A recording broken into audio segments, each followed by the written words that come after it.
The brutal fate of SS men captured by the Red Army began with a truth few people talk about openly, because it challenges everything many believed about the end of the Second World War. The men in black uniforms, decorated with silver skulls and lightning bolts, had built their identity around fear. Entire towns fled when they saw those symbols approaching. Villages burned, civilians disappeared, mass graves multiplied across Eastern Europe. The SS believed they were untouchable. They believed victory or honorable death was their destiny. But history rarely follows the expectations of those who create terror. And when the war began to turn, something happened that even they had never imagined. By 1943, the Red Army was no longer retreating. After years of destruction, humiliation, and loss, Soviet forces were advancing west with growing momentum. The same soldiers who had watched their homes burn were now entering occupied territories. They walked through ruined cities, through villages filled with bones, through fields where entire communities had vanished. They saw the results of SS occupation with their own eyes. The massacres were not abstract reports anymore. They were physical evidence: bodies, graves, survivors, silence. This changed everything. For the Soviet soldiers, the war stopped being only about defeating an enemy army. It became personal. It became emotional. It became a war of memory and revenge. And when the first SS prisoners began to fall into Soviet hands, the question was no longer how to win the war. The question was what justice looked like after unimaginable crimes. The turning point came after the massive battles of 1943, when German forces began to lose ground across Ukraine and Belarus. Thousands of German soldiers were captured. Many survived captivity, but the SS quickly discovered they were treated differently. Soviet intelligence officers and frontline commanders separated them from regular Wehrmacht prisoners almost immediately. The reason was simple. The SS were not seen as soldiers. They were seen as executioners.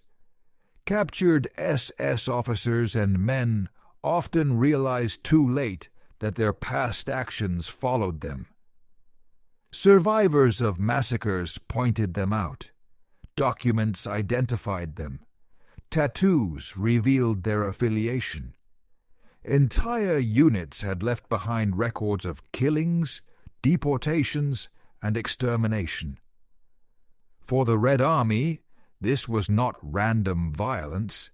It was proof. And the Soviet leadership made a deliberate decision. Members of SS formations would be classified as war criminals, not ordinary prisoners of war. This decision shaped the fate of tens of thousands of men. But the most shocking part was not only the policy, it was the atmosphere.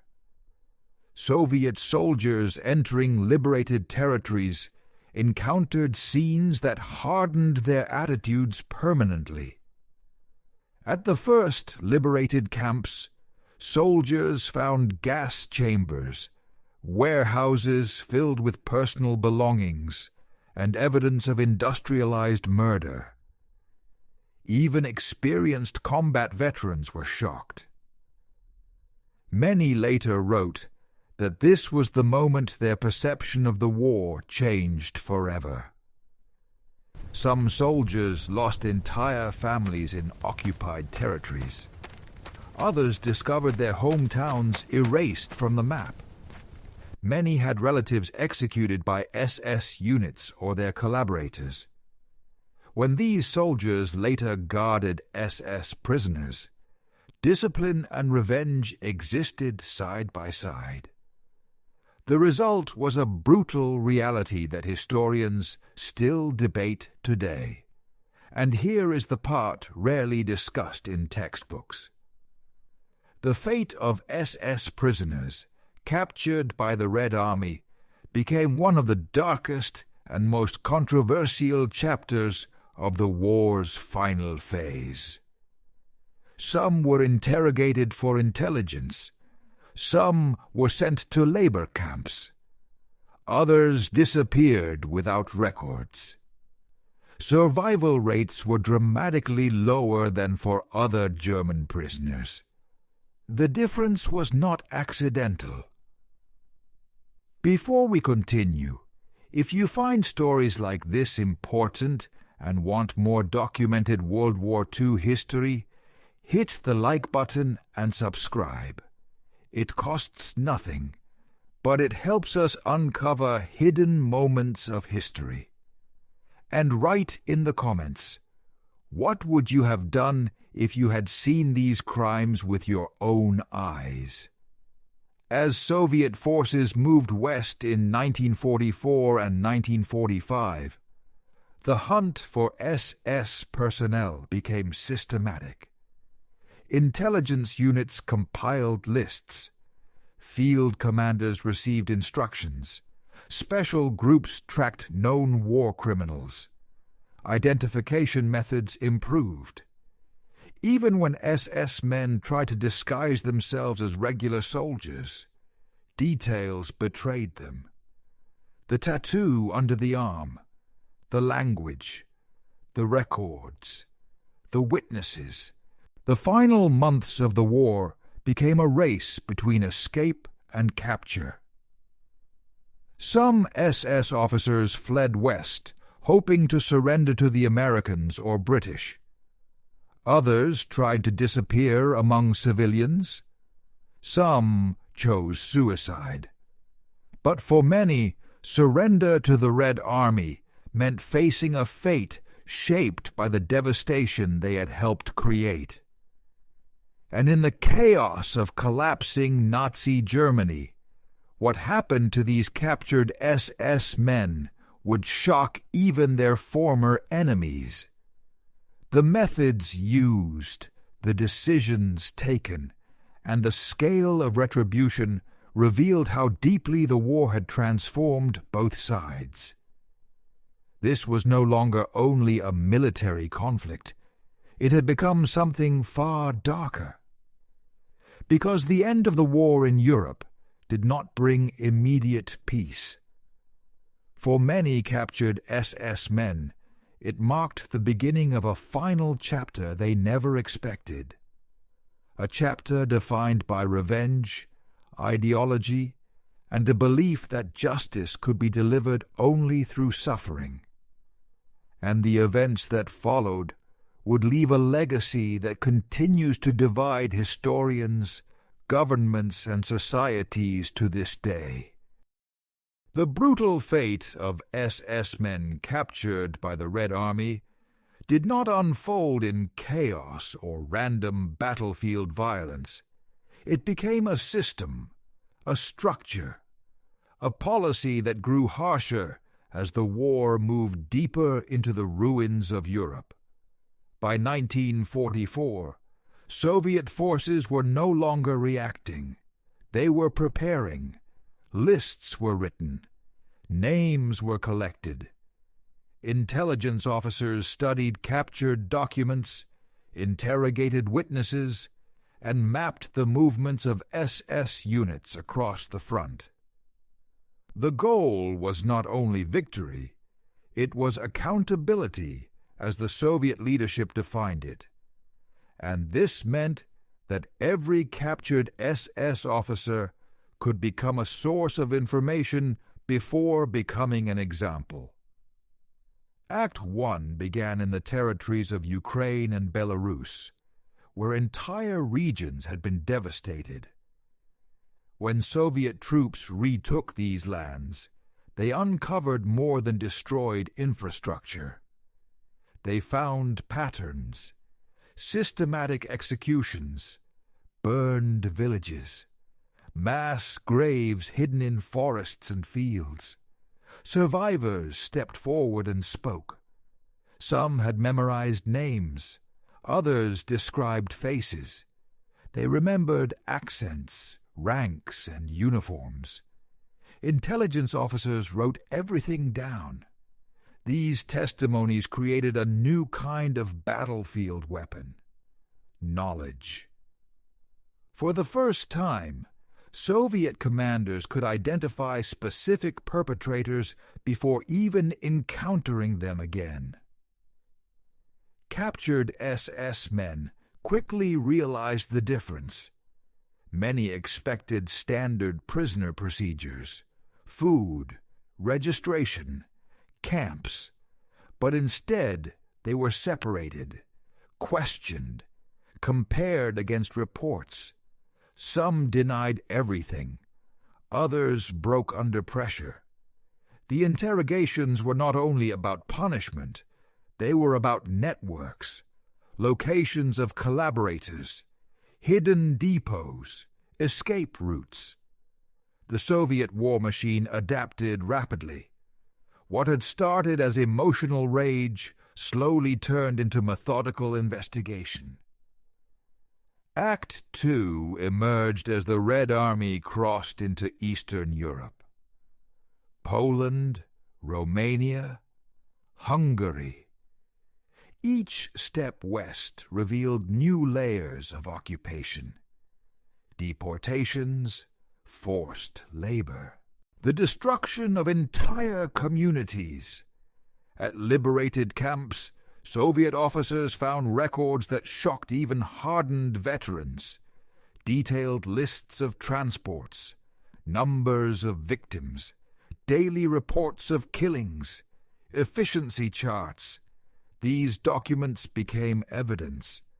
Evidence changed attitudes. It hardened policy. The SS were no longer seen as enemy soldiers at all. They were treated as an organized criminal structure. And then something unexpected happened. The closer the war moved toward Germany, the more desperate SS personnel became. Some tried to remove identifying marks. Others burned uniforms. Many attempted to blend into Wehrmacht units. Some even surrendered to Western allies at the first opportunity. The fear was clear. Rumors spread quickly among German ranks. Stories of interrogations, of disappearances, of labor camps in the East. Whether exaggerated or not, the psychological impact was real. Morale collapsed in many SS formations during the final year of the war. Soviet intelligence units exploited this fear. Psychological warfare became part of the strategy. Leaflets warned SS soldiers that their crimes were known. Loudspeakers broadcast messages promising investigation and judgment. Interrogated prisoners were sometimes used to persuade others to surrender. The aim was to break resistance before battles even began. War was no longer only about territory. It was about memory, fear, and control. The turning point came in the final offensives of 1945. As Soviet armies entered German territory, the scale of surrender increased dramatically. Entire formations collapsed. Columns of prisoners stretched for kilometers. Among them were thousands of SS personnel. Camps filled quickly. Logistics struggled to keep pace. And yet the screening process continued. Officers, guards, specialists. Anyone connected to occupation or camp administration was identified and transferred to special facilities. Some were sent east. Others remained in temporary detention centers. Many were interrogated repeatedly over months or even years. The goal was to extract as much information as possible about the structure of the SS and the broader Nazi system.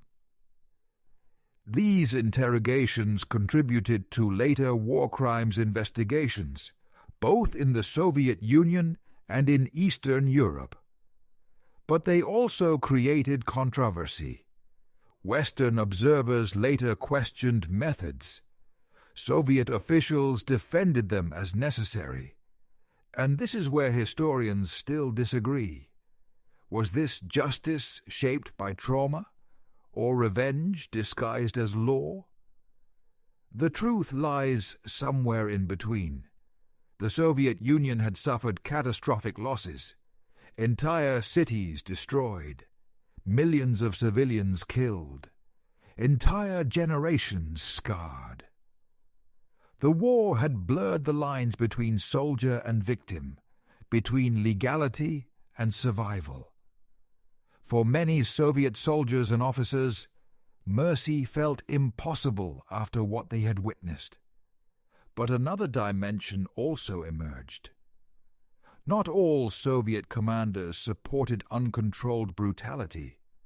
Some insisted on documentation, trials, and formal procedures. They believed that proving crimes was more powerful than simple execution. War crimes commissions gathered evidence, photographs, witness testimonies, forensic reports. These efforts laid the foundation for later prosecutions in Eastern Europe. They also shaped the narrative of the war for decades to come. The result was a complex system. Brutality existed. So did bureaucracy. Revenge and legal procedure developed side by side. Some prisoners vanished. Others stood trial. Some were executed.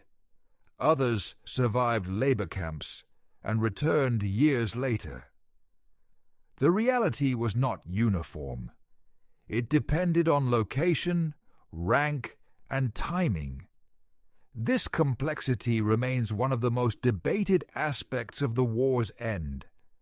And here is the question that continues to divide historians and audiences even today.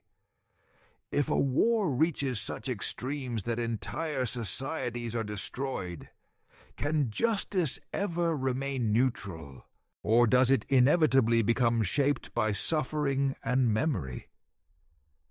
As the war in Europe ended, the fate of captured SS personnel did not simply disappear with the guns. It became part of the emerging Cold War. Intelligence gathered from prisoners influenced future security policies. The confrontation between East and West deepened. The shadow of occupation, liberation, and revenge stretched far beyond 1945. And in the next phase of this story, the consequences of these decisions would shape post-war Europe in ways few people at the time could have imagined. The brutal fate of SS men, captured by the Red Army, did not end when the war in Europe stopped. For many, the moment of surrender was only the beginning of a long and uncertain struggle for survival. The collapse of Nazi Germany in May 1945 created a vacuum of power across the continent. Millions of displaced people, destroyed infrastructure, starvation, chaos.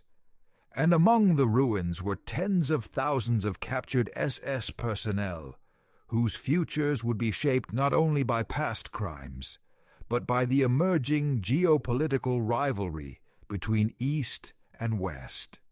Act 1 of this final phase unfolded in the first months after victory. Soviet authorities moved quickly to secure control over Eastern Europe. Prisoner camps expanded. Screening processes intensified. Intelligence officers cross-checked testimonies with captured documents. The goal was no longer only wartime investigation. It was political control. The new order in Eastern Europe required stability, and former SS members were seen as a permanent threat to that stability. Many were transferred to special camps far from major cities, remote regions, harsh climates, isolation. These locations ensured that escape was nearly impossible and information tightly controlled.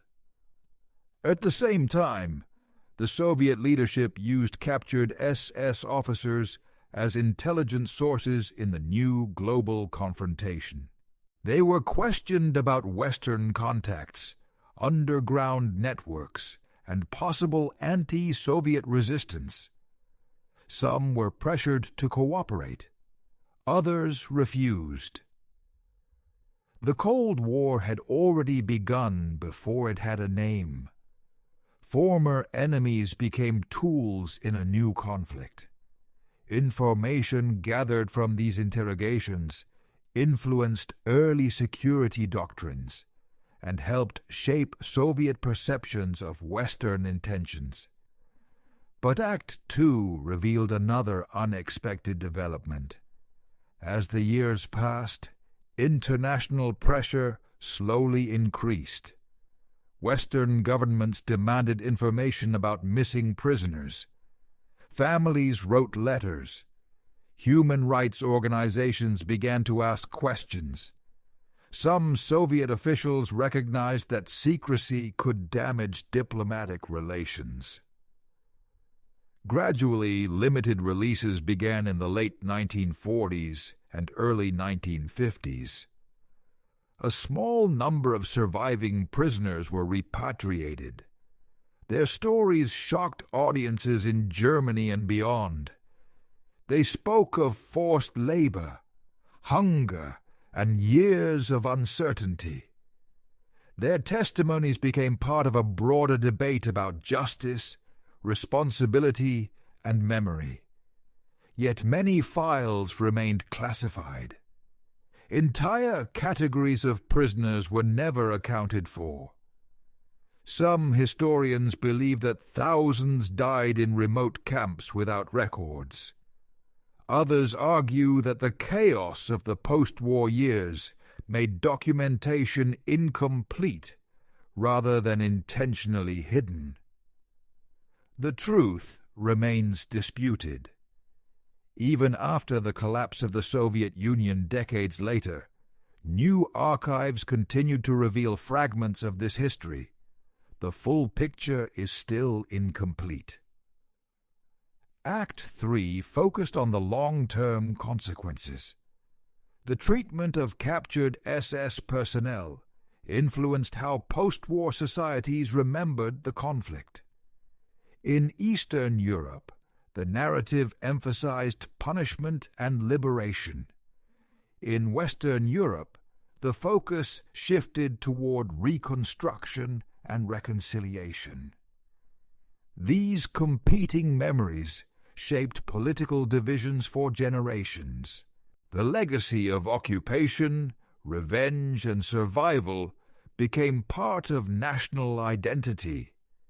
It influenced education, diplomacy, and public debate. And perhaps the most surprising outcome was psychological rather than political. Many Soviet veterans later reflected on their experiences with deep ambivalence. Some believed that harsh measures were justified. Others admitted that the war had changed them in ways they did not fully understand. Trauma did not disappear with victory. It followed soldiers home. It shaped families and communities. The war had ended, but its emotional consequences continued. Here is the part that still sparks argument today. Was the destruction of the SS as an organization a necessary act of justice? Or did it create new cycles of fear and division? Some historians argue that it prevented the re-emergence of extremist networks. Others believe it hardened the ideological divide that led to decades of Cold War tension. There is no simple answer. The debate continues in academic conferences, documentaries, and public discussions across the world. The final years also revealed a paradox. While many SS members disappeared into camps or graves, others managed to escape. Some reached Latin America. Others built new lives in Europe or the Middle East. Intelligence agencies from multiple countries recruited former Nazi specialists for technical and strategic purposes. This created further controversy. Survivors of occupation questioned why some perpetrators faced harsh punishment while others gained protection. The Cold War again reshaped priorities. Justice became selective. Memory became political. And this is why the story does not end with 1945. The fate of captured SS men became part of a broader struggle over truth, responsibility, and historical narrative. It shaped international law, war crimes tribunals, and modern discussions about accountability. It influenced how later conflicts were judged. The shadow of those decisions can still be seen in contemporary debates about war, terrorism, and human rights. Today, historians continue to examine archives, testimonies, and newly discovered evidence. Each discovery adds complexity. Each new document challenges assumptions. The past remains alive because its consequences never fully disappeared. The war transformed not only borders, but also moral frameworks. It forced societies to confront the darkest parts of human behavior and ask difficult questions about justice in extreme circumstances. So here is the question that remains unresolved. If the roles were reversed, would any nation have acted differently? Would the demand for justice remain balanced, or would it also be shaped by trauma and loss? Because the end of one war often plants the seeds of the next, and the decisions made in those final months continue to echo in global politics today. If you want to understand how these post-war choices directly shaped the Cold War and the division of Europe, the next video on this channel reveals the hidden strategies that turned former allies into rivals almost overnight.